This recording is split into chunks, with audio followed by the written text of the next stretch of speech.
can make things move without touching them. I can make animals do what I want without training them. Beings like Dumbledore even talk about his old days that Voldemort was a brilliant and probably the most brilliant student Hogwarts has ever seen. In the lore, in the books, they talk about how he went through crazy magical transformations, which is probably why he looks different, delving deep into the dark arts and stuff. Voldemort's knowledge on magic is perhaps more extensive than any wizard alive, apparently, to Dumbledore's opinion, as strong as Dumbledore is. This guy's literally talent personified. You guys know about Harry Potter and when it comes to the world of wizardry and magic. But then you got cats like Voldemort who actually decided to go on the dark side, aka becoming a dark wizard, aka getting into the dark arts. When it comes to magic, knowledge is power. He's one of those characters that steadily evolved over the years. In the dark arts, I might add, to the point where he's one of the few dark wizards that can actually compete with an older Dumbledore, if that's not in his prime, of course. But even most people are not on this guy's level, even out of his prime Dumbledore. I swear, dark characters hate noses, don't they? How strong is he? Let's get it. In other words, you cannot die.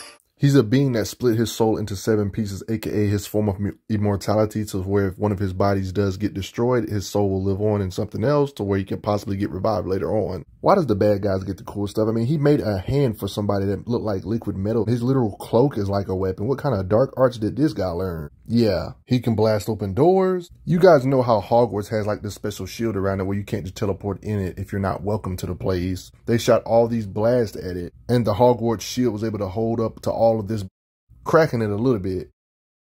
Since wizards specialize in blast power, he was wanting to finish it off with his blast to break through Hogwarts. Well, yeah, he's one of the most versatile characters, but he has a lot of raw power because of just magic that the collateral of their blast knocked over via shockwave electrical towers. Yeah, you see it?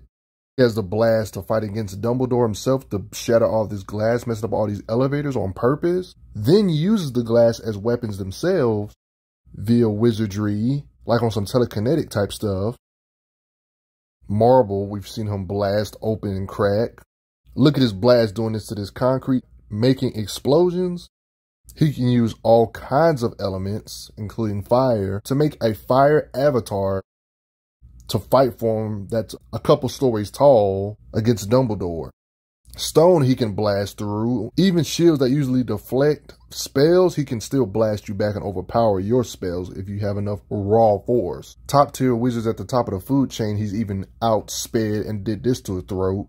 It's no surprise he has telekinetic type of abilities like pulling these masks away, spells that can make you get tortured in pain. In beam struggles with other magicians, their beams in general can just blast rooftops apart.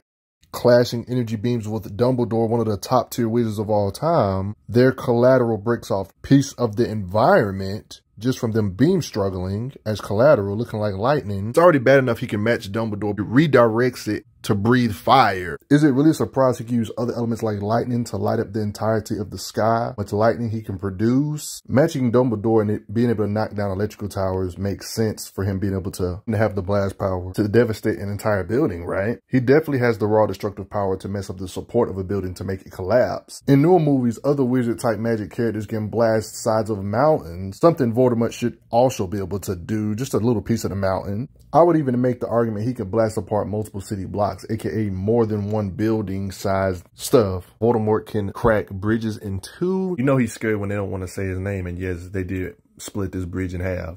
Considering all the stuff he's about and the lengths that he's ready to go to, I could definitely see him blasting a hole in a giant mountain, or a small hole at least. I could totally see his blast doing this kind of devastation at least. The scary thing about wizards, especially a user of the dark arts like Voldemort, is that even if you are stronger than him technically, if you don't have the special type of resistance to magic, he has one-shot you type spells like the killing curse. Like, it will instantly kill you if it hits. Just like this, instant kill. Yeah. Since it's an instant kill type of spell against normal living entities, the best way to get an understanding of how much raw power this is based on the environment. Like, we know it can chip stone structures with its raw power alone, but it doesn't have unlimited destructive capacity. It just has a lot of power. Just don't get hit by it if you're a living entity. It will instantly kill you. Put some brick in front of it. It can resist it, I guess. Voldemort is really strange because he's one of those wizards where he actually seems to have some decent durability. Like, nobody ever talks about this, or there's certain times where you see him go through some rubble or chip it, if that makes any kind of sense. And it's like, oh, he's just shrugging it off like it ain't no big deal. And he seems to have above average physicals from the average wizard. He's very unique because even if he has his wand in one hand, he can still deflect spells with another hand that doesn't have a wand in it necessarily, showing his power. Even when Harry Potter's older, he just reflected on reaction speed. If you're in my way, giants, he can shove you out the way. Like marble blocks, he can just lift up. He can lift a lot of weight. If other dark wizards can actually pull cards, of course Voldemort can do that as well. In the Goblet of Fire book, Voldemort literally used telekinesis to make Harry Potter bow before him, like an invisible hand bending him. Harry Potter's the main character and constantly getting folded by him. Poor Harry. His cloak seems to be like a part of him to where it just comes on him like a shadow, if we're being honest. And he can just legit straight up fly.